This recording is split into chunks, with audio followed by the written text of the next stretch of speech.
everybody. So, in this last class, we will just discuss something about the biological aspects of coordination chemistry. And broadly speaking, when we talk about the total inorganic chemistry,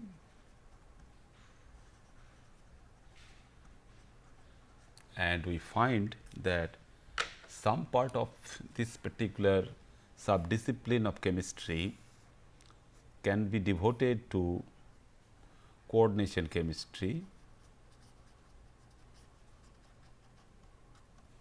and in these lectures we were focusing our attention where we see that how coordination chemistry of several metal centers which is present in some oxidation state N plus can interact with different ligand systems and provide some interesting properties to the system. And today's class will find that how this ligand system, if we just move this ligand system from typical laboratory prepared molecules to biogenic system, we get the corresponding thing which is the biological part of the coordination chemistry.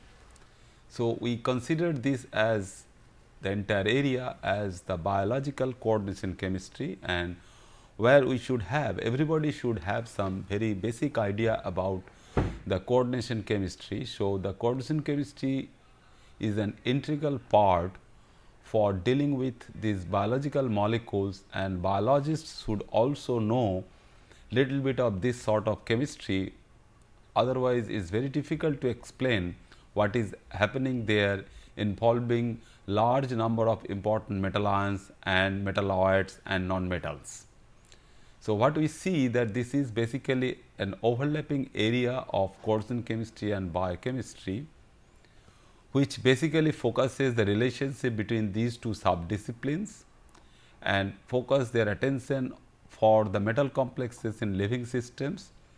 That means the entire living system can give us the corresponding ligand system, and that ligand system can bind to the metal ions which are available biologically also, because from the different food materials or other sources we get the metal ions into the living system.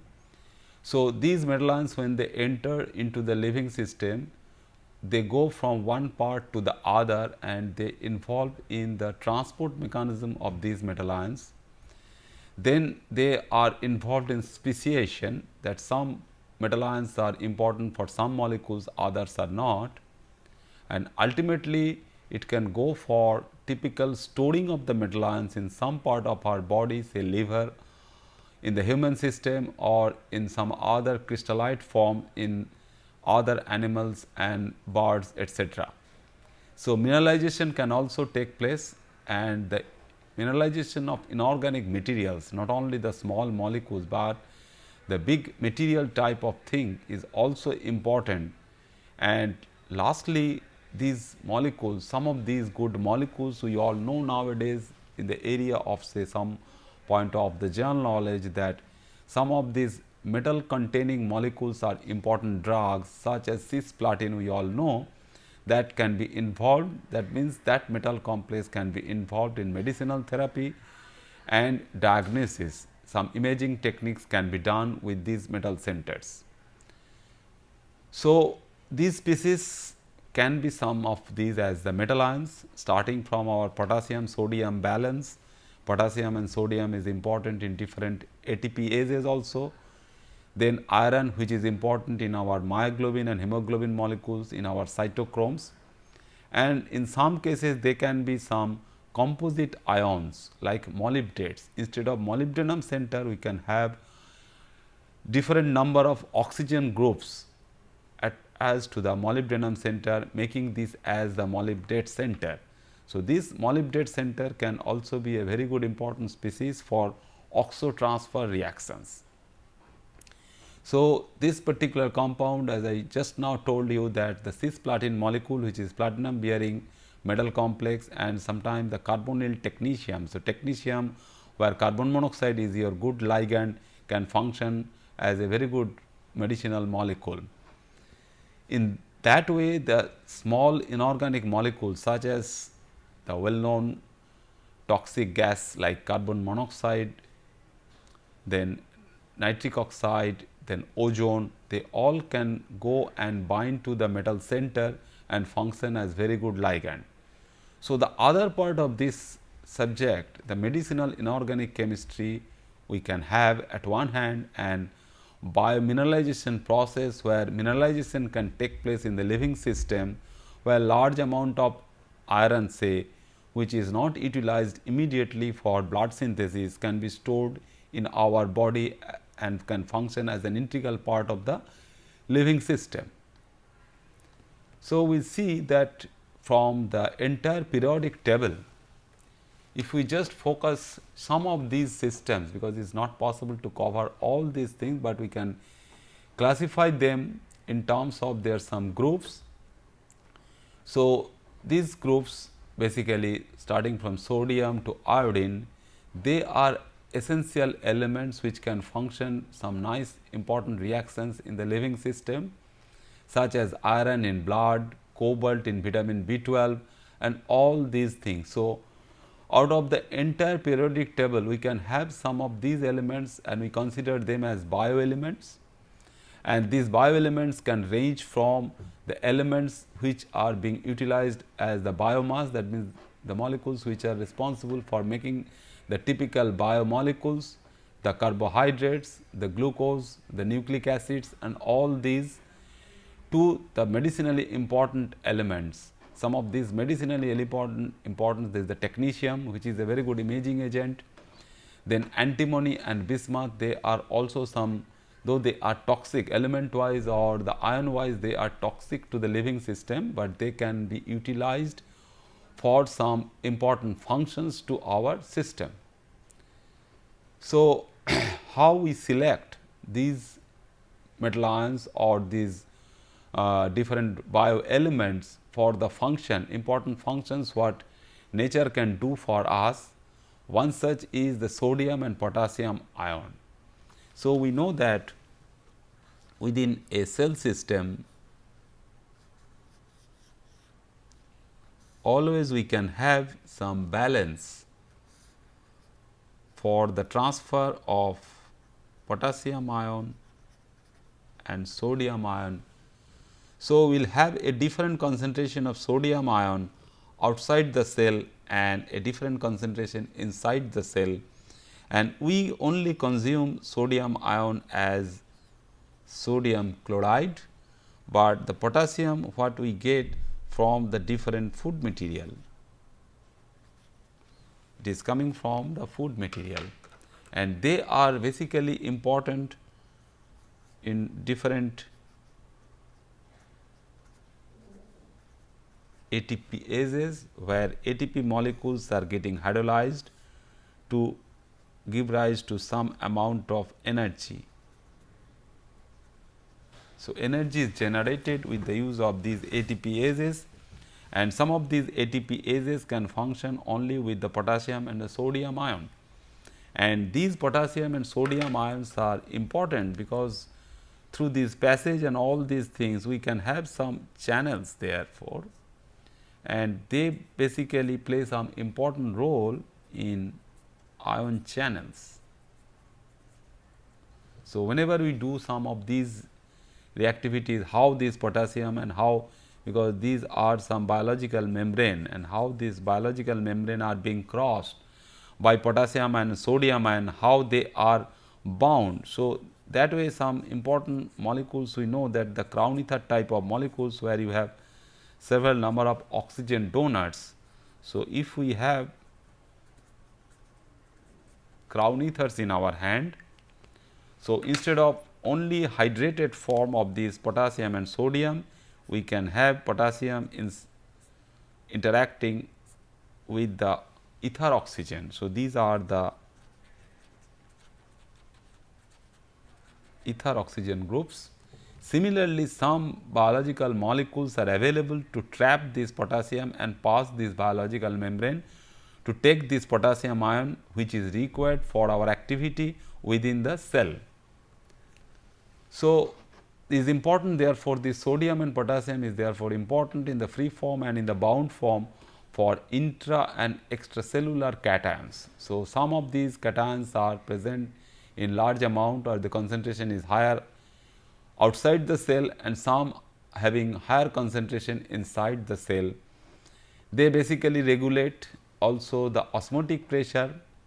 They maintain the ionic potential or the membrane potential where they are separated by some membrane. They also responsible for enzyme activity like that of our ATPase activity, and sometimes the signaling also it can go for.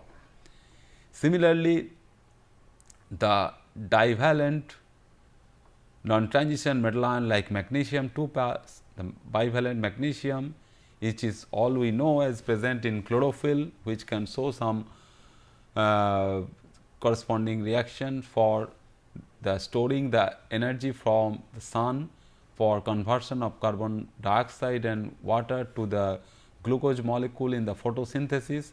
So, the energy from the sunlight in the form of H nu's, it can be trapped, and that H nu, that energy can be transferred for the fixation of carbon dioxide and water molecule within the glucose system during photosynthesis, and it is also utilized for anaerobic energy metabolism when oxygen is not required, and we can go for ATP to ADP. This is ADP, adenosine triphosphate to adenosine diphosphate conversion. That means, one inorganic phosphate group is being released and that can be converted for this transfer for energy transduction.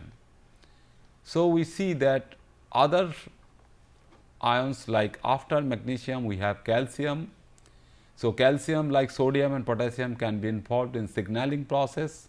That means, sometime it can show that calcium concentration is higher in one part and calcium concentration is low in the other part.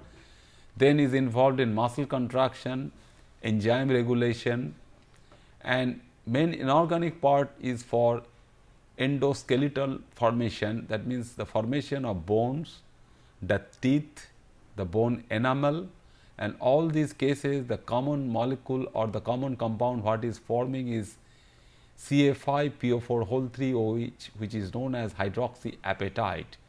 So, this particular material is there which is covered our teeth as the enamel material, but for that particular system synthesis is required the presence of right amount of calcium in the living system. Then exoskeleton of muscles, the cells, the corals, the sea urchins, etc., where most of them are formed from calcium carbonate, which are another form of calcite. The mineral calcite, we know the nature is giving us in the form of that calcite and aragonite also. So, this basically gives us something that in living system we can store this calcium as in some mineral form, and that we can consider it as the corresponding biomineralization process.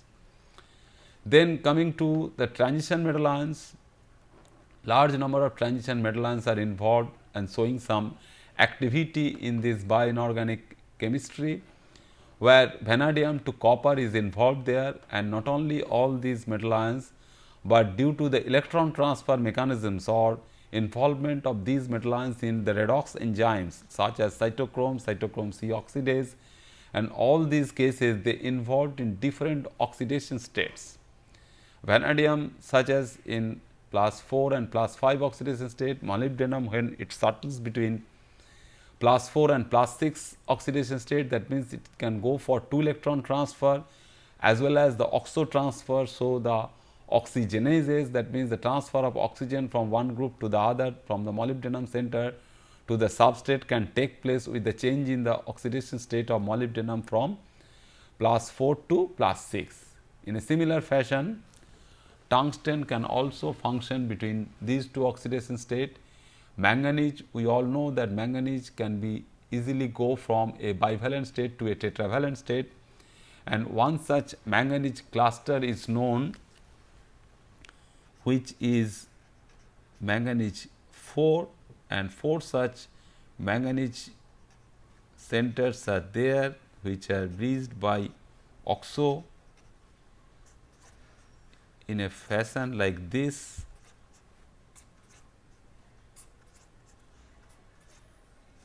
where this tetranuclear manganese complex is responsible for water oxidation in photosynthesis. So, manganese when present, so 4 such manganese centers are present in this complex adamantine type of structure, but this manganese oxidation state can settle between 2 plus to 3 plus to 4 plus.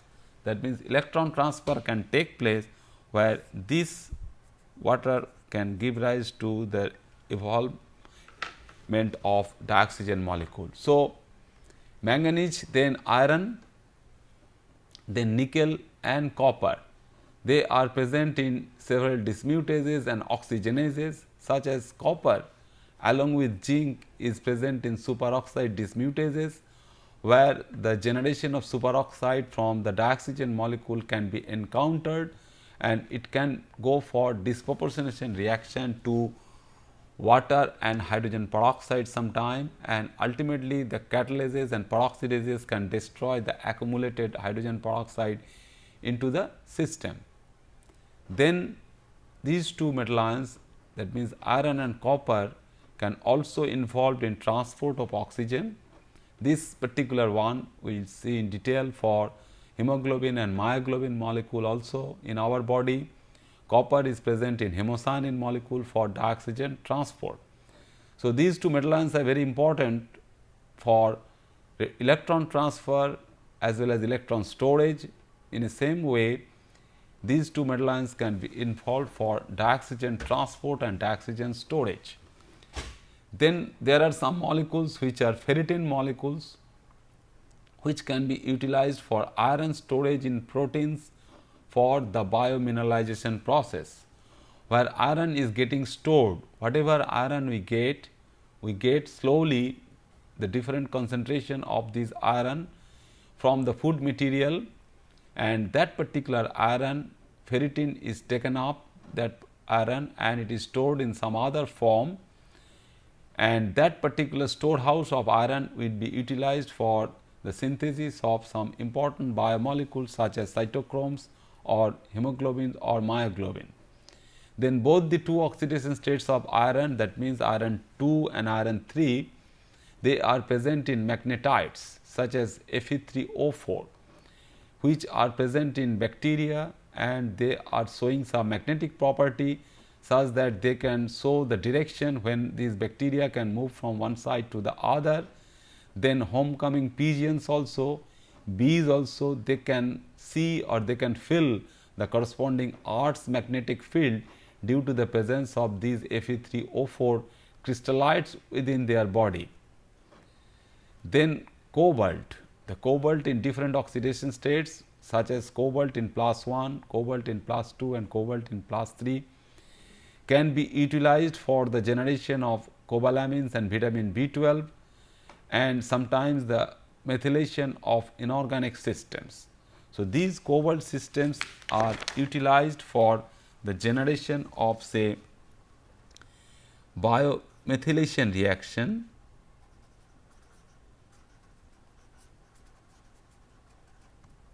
So, one such important reaction is the biomethylation reaction, where we see that a particular metal ion, say mercuric ion, and is well known for several years, is around 1956. We have seen the corresponding Minamata disaster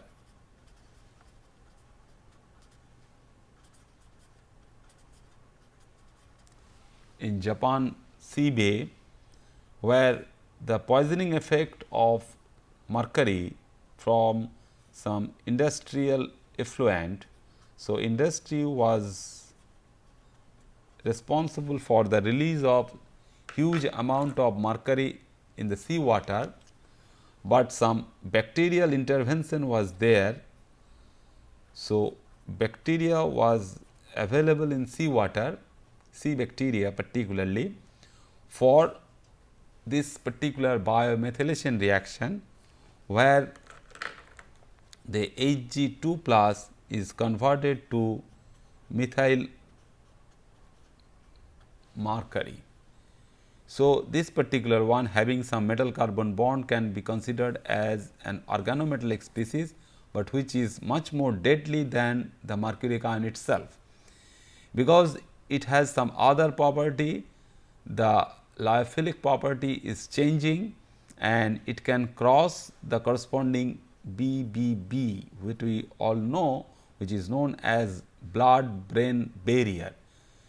So, there is a barrier, so membrane is there, and that membrane cannot be crossed by mercuric in mercuric state, but it can be crossed by methyl mercury and it can be accumulated inside the brain of the human being, those who are consuming this water, or it was contaminated within the fish which is available in that particular area, sea water of that particular area. So, this particular molecule can be accumulated in the brain and that would be neurotoxic to those human being, and large amount of death case was reported in that particular area for this disaster.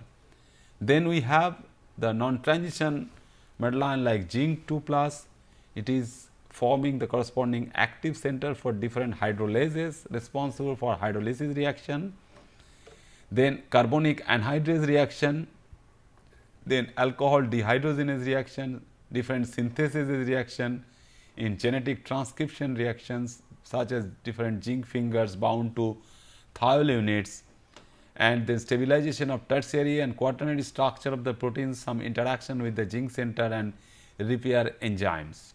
So, zinc can also play some important role in all these biological molecules.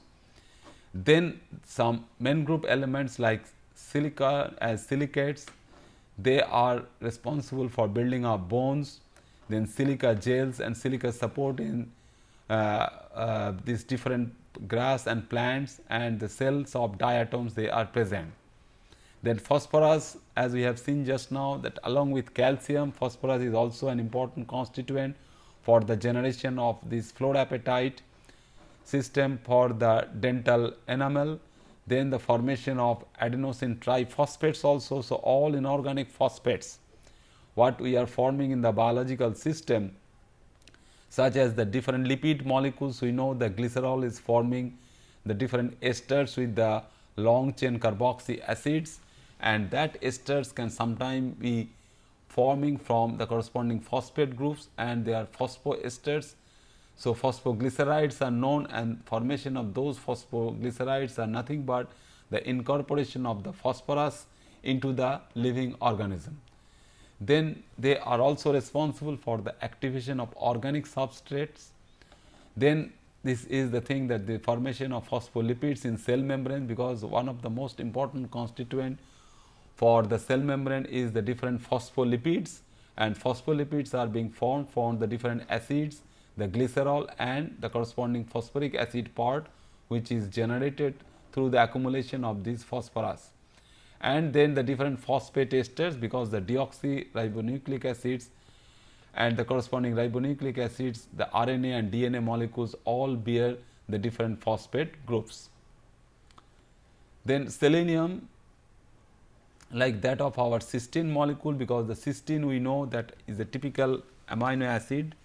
So, is a very important amino acid bearing some SH group which plays some important role, and where this S can be oxidized from SS linkage, then it can go for methylation S methyl unit for the corresponding amino acid like methionine. So, they all play some important role because they all are very good ligand, because this can go for binding to the iron center. Similarly, this after deprotonation forming S minus can go for binding some important metal ions. So, when we just substitute this particular end by selenium unit, and that is also a corresponding selenocysteine unit, and that selenocysteine unit also give rise to some important reactions to the biological system. So, it is a special enzyme when it is being substituted by cysteine molecule by selenium, such as glutathione peroxidase. So, glutathione formation, which is a very important antioxidant molecule in our system. So, for that we can have the corresponding peroxidase activity, that means some reducing environment we can have if we have that corresponding peroxidase. So, this glutathione peroxidase contains selenium. Then after calcium we have phosphorus, and after that we have the fluorine. So, fluorine is also an important constituent for the formation of this dental element, and fluorine can play some important role along with the availability of calcium and phosphorus. Then chloride ion along with hydrogen carbonate, the most important free anion, because when we consume dioxygen molecule in our body after food burning, we produce carbon dioxide, and that carbon dioxide is getting converted to bicarbonate anion, and that bicarbonate anion has one negative charge. Similarly, Cl minus also has one negative charge, and way we tackle the sodium ion and the potassium ion, we can also tackle the corresponding counter anions such as bicarbonate anions and Cl minus for the balance. Then I as I minus, that iodide ion in thyroid hormone preparation such as thyroxine, iodine is being incorporated in the phenyl ring. That is why we all the time we consume some iodized salt. Instead of sodium chloride, we can have also some sodium iodide in our system, such that we can have right amount of thyroxine in our body. Then the last category of molecules that for medical imaging and medical diagnosis and for the medicine. So, some of these metal ions will be useful for medicinally relevant elements such as lithium, gadolinium, barium and technetium. Lithium for manic depression, gadolinium for imaging, for magnetic resonance imaging, barium sulfate for contrast X-ray tomography and sometimes sun lotion, and technetium having some isomer which is 99-minute lifetime, where you have which is a gamma emitter, which is a metastable species with a atomic number 99, atomic weight 99. So, it can be utilized for diagnosis in bone cancer and some other cases also. Then platinum as cisplatin is a drug molecule for cancer chemotherapy, gold as in rheumatic arthritis drug, then antimony for the inflammatory skin pimples like acne, because antimony is also known as the first molecule which has been prepared by a person known as UN Brahmachari, who made this from urea stibamine molecule for the black fever treatment, then bismuth for treatment of gastritis. So, we see that there are several essential elements in our hand, and those essential elements which can show some physiological deficiency appears when the element is removed from the diet. So, if we do not take that element, that metal ion such as iron, such as zinc, such as copper, we see some disorder in our system. So, is a condition where we call that this particular element should be essential, which we should have some balance with those elements. Then the deficiency is relieved by the addition of that element in the diet. So, if somebody is deficient in iodine, somebody is deficient in iron, somebody is deficient in calcium, we should put those elements in the diet chart. So, these elements can have also some important biological function which it can show when it is associated with some important functions such as oxygen transfer, oxygen accumulation and oxygen utilization for the energy outcome. So, several of these transition metal ions such as iron, such as copper, such as cobalt, they are present in free form, and sometimes they are coordinated to the ligands, because they cannot remain as the corresponding ACO complexes. Instead of those ACO complexes, they can be complexed with the ligand. So, we must know the corresponding nature of these ligands, what are those ligands which we can handle. So, in the active centers in the enzymes, you can have the peptides and proteins, and all these peptides and proteins, all we know that they have CONH groups, and those CONH groups can be utilized for binding the metal center, because the amide group has oxygen donor as well as the nitrogen donor. So, any of these donor atoms can function as the useful donor group for metal coordination.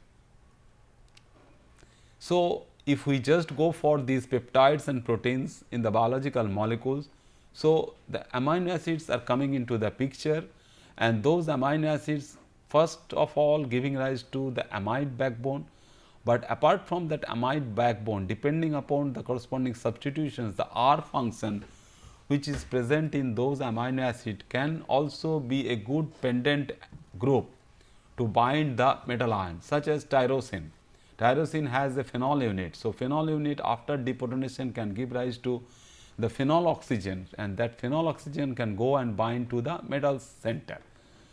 So, there are some groups available which can function as very good ligands, such as nitrogen bearing, that means the peptide, the porphyrins, the histidines. Then oxygen bearing is tyrosines, the serine molecule itself, and the glutamic and aspartate. Then sulfur function from cysteine and methionine. So, we can have all these possibilities, and we can have from biogenic ligand nitrogen, oxygen and sulfur donors from these ligands. So, this is the amide part which can give rise to this nitrogen as a charged ion after deprotonation of this NH group. So, when this nitrogen is charged, this nitrogen can go and bind to the metal center. Otherwise, we have the corresponding oxygen which is charged, or oxygen lone pair can be utilized for the metal coordination.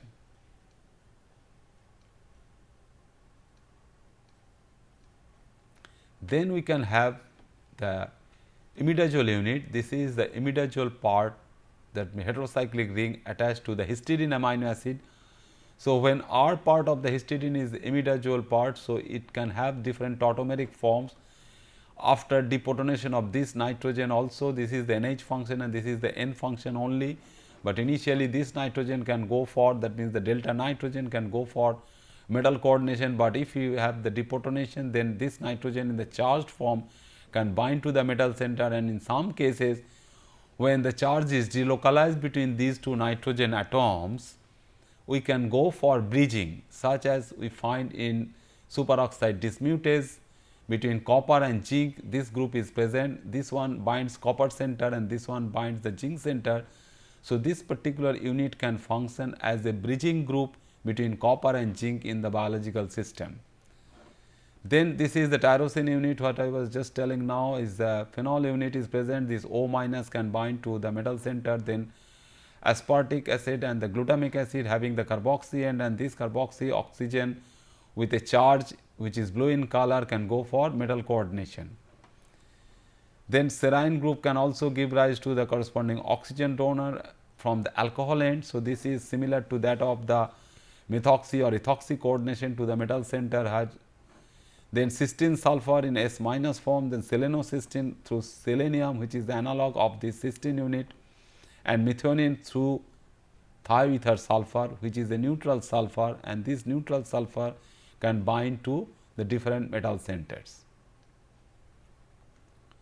Then we can have another interesting group of molecules which are known as the different metallocycles, and these metallocycles are formed when we can have a macrocycle. So, a cyclic ligand we can have where say 4 nitrogen donor atoms are available, and that nitrogen can give rise to a cyclic unit. So, this can bind to the metal center, the second one, the third one and fourth one also. So, if we have iron at the center, we have a corresponding macrocyclic ligand, and this particular one is basically a planar molecule which is planar after metal ion coordination. So, we can have also the vacant sites from 5th coordination and from the 6th coordination. So, these basically give rise to the corresponding macrocyclic structure, One such is the porphyrin unit. So, this particular 5-membered nitrogen bearing ring we all know from the basic organic chemistry knowledge that this is the porphyrin unit, this is the second porphyrin. So, if 4 such groups, that means the 4 such pyrrole units can be connected. If we can connect 4 such pyrrole units through some methane bridge, we get the corresponding macrocyclic unit as the corresponding cyclic one, which can bind to the metal center such as iron. And if you just look at the entire molecule, this nitrogen is the tertiary nitrogen, but this is secondary having NH function, and this has also NH function. So, after deprotonation the ligand can give rise to 2 negative charges. So, if we have a bivalent metal ion, it can nicely bind to the bivalent metal ion, giving a neutral metal ligand complex. So, one such important biological thing is that the basic skeleton is there. Further to the basic skeleton, we can have also these groups attached as the corresponding substitutions on the pyrrole unit. So, pyrrole units have some substitutions, some regular substitutions like the methyl group and the other groups, and some propionic acid group is also there, and the deprotonation of these propionic acid groups also play some important role for oxygen transfer, because this particular unit is the basic unit for our blood, which is our myoglobin unit or the hemoglobin unit, where this iron center is responsible for dioxygen coordination. So, the coordination chemistry plays an important and the vital role for oxygen binding and oxygen transfer in the living system in our body also. So, when iron is attached to this particular macrocyclic ring, that means the porphyrin ring, we call it as the heme group.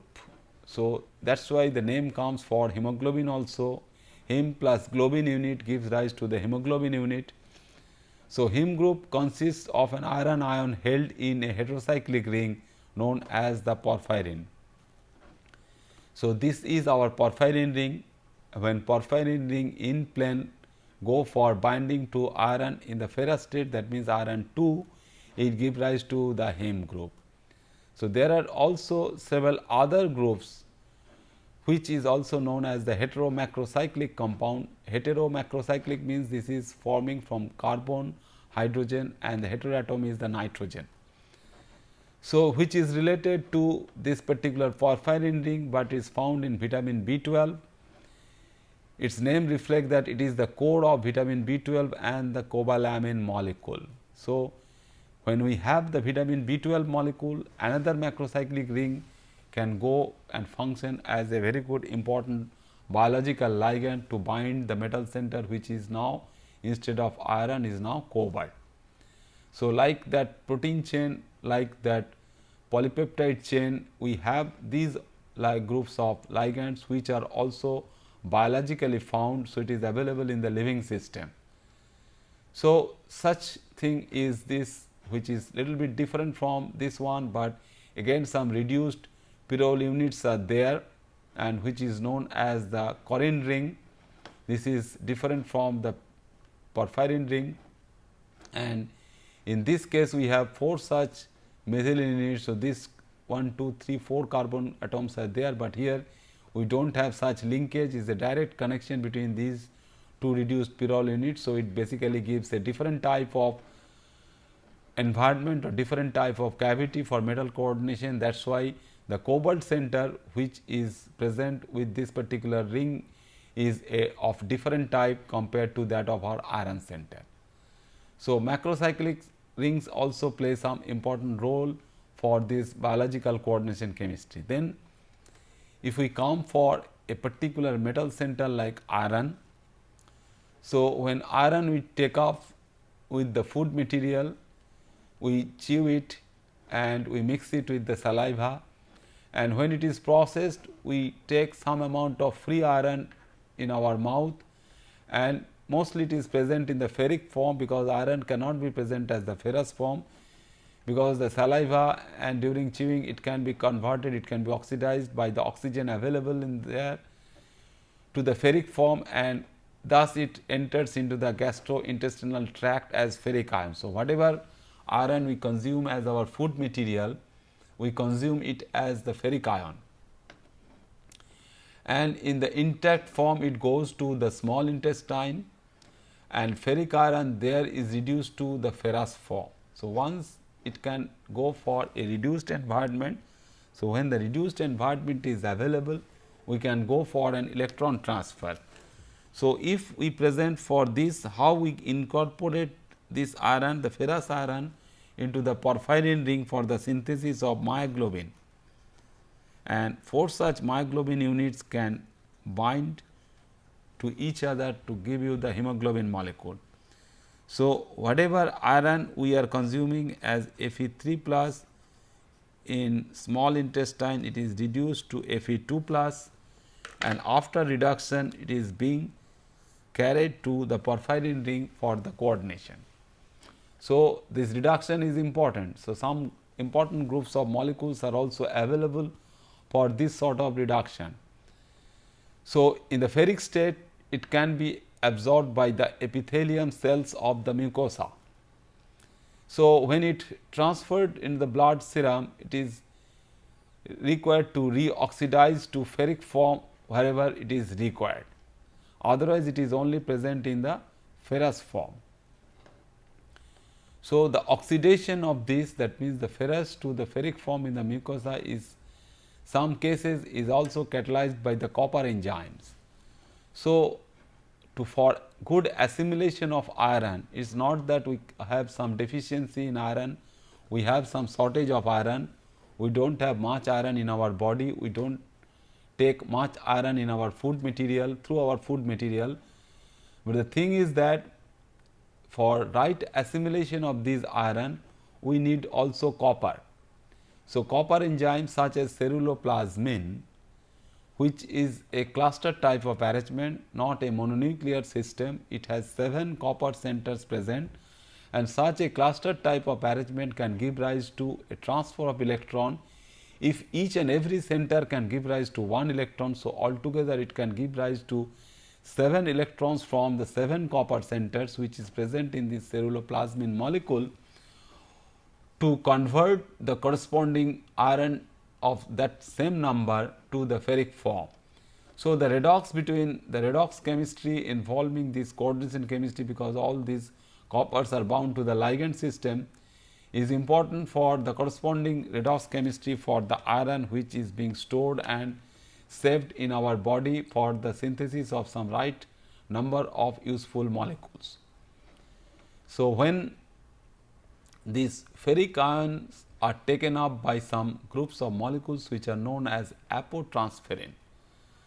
So, transferrin molecules are nothing but apotransferrin means without the metal center. So, this is basically some part of the biological system, some protein part of the biological system which are functioning as a good ligand or big macromolecular ligand system.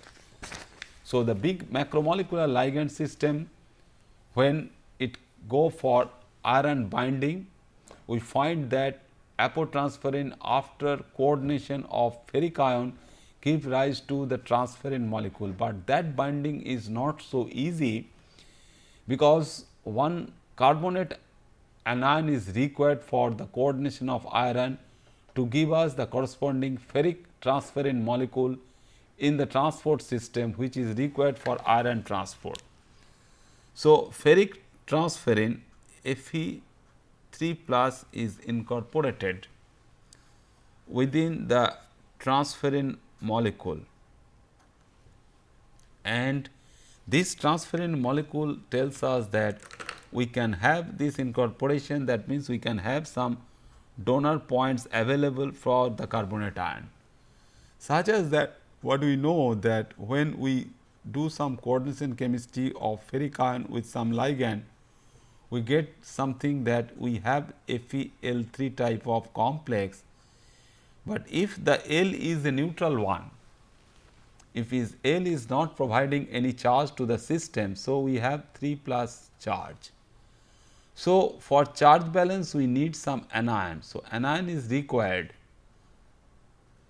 for charge balance, but this particular anion is not going for coordination to this iron center, because this iron center is coordinatively saturated, it has octahedral coordination. If L is a bidentate ligand like ethylene diamine or bipyridine, so we can have the coordination of these 6 like this. So, what we get that if we have some vacancy, that means if we can form some FeL2 molecule or FeL molecule, then this anion can come and bind directly to the metal center. What is happening in case of this transferrin molecule with the use of CO3 2 minus, which we are producing in plenty after consumption of dioxygen molecule. So, when dioxygen molecule is getting consumed, is forming the carbonate anion, we get the generation of right amount of carbonate anion, and that carbonate anion is basically helping for trapping the iron by the apotransferrin molecule. So, the iron loaded transferrin delivers iron to the sites of potential use, that where we use for its synthesis, such as hemoglobin. But if it is not utilized in a full form, that means the entire amount of iron what is available through iron loaded transferrin is not consumed for hemoglobin production, that means the right amount of protoporphyrin 9 is not available for coordination, then the excess amount of iron will be stored in ferritin molecules, and these are known as the corresponding storage proteins for ferritin. So, what do you see that the transfer what we get for that transferrin molecule is this, that we have these 4 coordination donor atoms from aspartic acid, the tyrosine end, the other tyrosine end, and the histidine groups from the polypeptide chain. So, the polypeptide chain is providing 4 useful donor groups, 3 of them are oxygen and another is nitrogen. So, the biogenic ligand of apotransferrin has O3N character. So, O3N donor atoms from the apotransferrin can be utilized for iron coordination or iron binding, but it can satisfy 4 coordination sites. So, we need the binding of carbonate.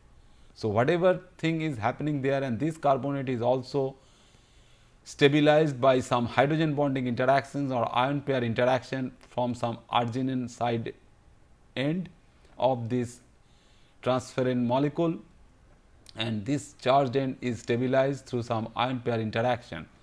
But what we basically get here is that instead of iron in the ferric form, we are basically putting the entire iron carbonate unit. So, basically a molecule which is iron carbonate is being stored inside the transferrin molecule.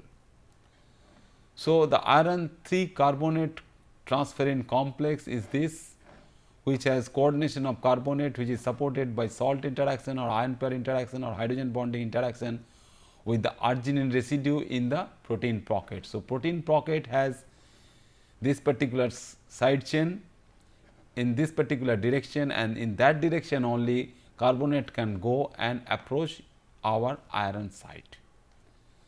So, this basically gives rise to the development of the storage proteins, the storage molecules. The ferritins are the storage molecules, where we have the iron storage, and which is a very hollow protein type of structure, and the protein sphere is forming with the apoferritin molecule, and with an outer diameter of 130 to 70 angstrom, and it can go for coordination of ferric ion and up to large number of ferric ion, that means 4500 ferric ion can be taken up by this ferritin molecule. So, the various iron centers are connected by bridging oxido and hydroxido groups. So, whatever iron is stored, this molecular formula of this can be 8FeO, OH, FeO, H2PO4. So, from the outer surface we can have from the lipid layer the phosphate units, but otherwise the basic structure is basically a biomineralization process where iron is getting stored by oxo hydroxido core formation. So, oxo and hydroxido groups are important for the generation of the colloidal ferric hydroxide similar to that of mineral goethite, and the overall composition is given by this particular formula. So, what we get there, that this ferritin molecule is basically giving rise to the corresponding this type of Lorentz type of thing, where we have 24 subunits. These protein subunits are there, and inside this we have the corresponding mineral core, and that mineral core is there, and we have the subunit structure and channels of C2 and C3 symmetry, and for iron exchange with the surroundings. So, channels of C2 and C3 symmetry, these two symmetric points, the C2 point and C3 points are utilized for iron binding, and the C4 symmetry is for iron removal from the system. So, we get the corresponding iron exchange because some of these channels are available for iron incorporation, and one channel is responsible for iron removal from the system. That means, one particular channel is hydrophilic in nature and the other channel is hydrophobic in nature. So, this particular case gives rise to the development of the generation of the hemoglobin molecule. What we have seen, that the corresponding hemoglobin molecule, which is basically a tetramer of 4 such units, and the histidine groups from the globin part is connected to the iron center. So, this is one iron center, this is another iron center, this is third, and this is the fourth iron center for the hemoglobin molecule. So, this is the view of the hemoglobin molecule, and where we have a tetrameric structure of alpha 2 beta 2. So, basically a quaternary structure, quaternary protein structure, and one heme group per subunit. So, this is one heme group, this is another heme group, this is the third, and this is the fourth one. So, when we consume this in our pulmonary alveoli, O2 is taken up by the hemoglobin. So, this is when O2 is not there, this is the form where we have the deoxyhemoglobin form. And when we have the saturation, and 1 liter of blood can dissolve up to 200 ml of oxygen. So, huge amount of iron can be stored, and in all these cases this is the thing that if you have all individual groups, and we basically go for this O2 coordination, and 1 liter of blood can store 200 ml of this oxygen, and all are due to the typical Mendelian coordination. So, the coordination chemistry is basically an important and vital role for these irons storage as well as iron for the coordination of the dioxygen molecule. So, we have this. So, when all these fours are forming this particular dioxygen molecule attached to this individual iron center, we have the corresponding oxyhemoglobin form, and that oxyhemoglobin form can transfer the dioxygen molecule to other molecule for the food burning.